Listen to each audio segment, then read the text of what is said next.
The question we asked for our project was how many professional soccer teams they could name in 30 seconds.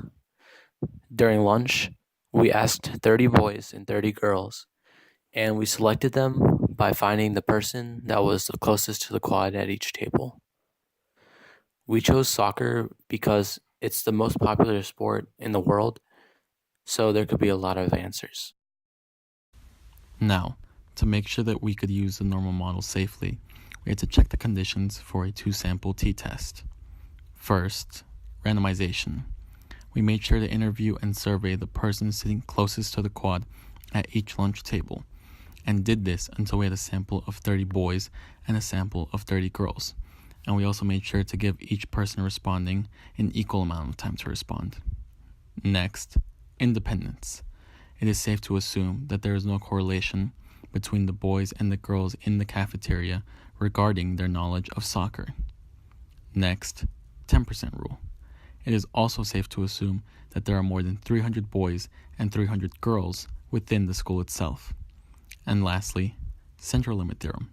We made sure that we had a sample of 30 boys and a sample of 30 girls to make sure that this condition was met.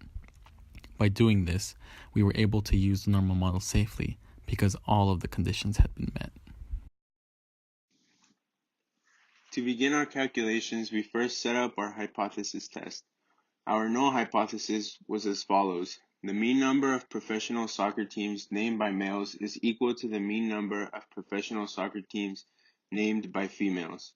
Therefore, our alternate hypothesis was the number of professional soccer teams named by males is not equivalent to the mean number of professional soccer teams named by females. We then calculated the mean and standard deviations for both genders.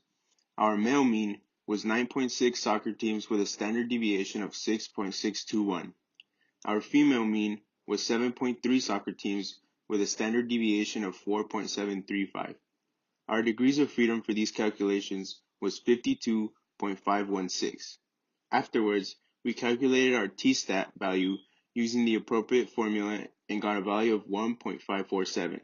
Finally, we ran a two-sample t-test on our calculator and got a p-value of 0.1277. From this experiment, we failed to reject the null hypothesis with a p-value of 0.1277 at an alpha level of 0.05. There is not enough evidence to support the claim that the true mean number of professional soccer teams named by males and females is different.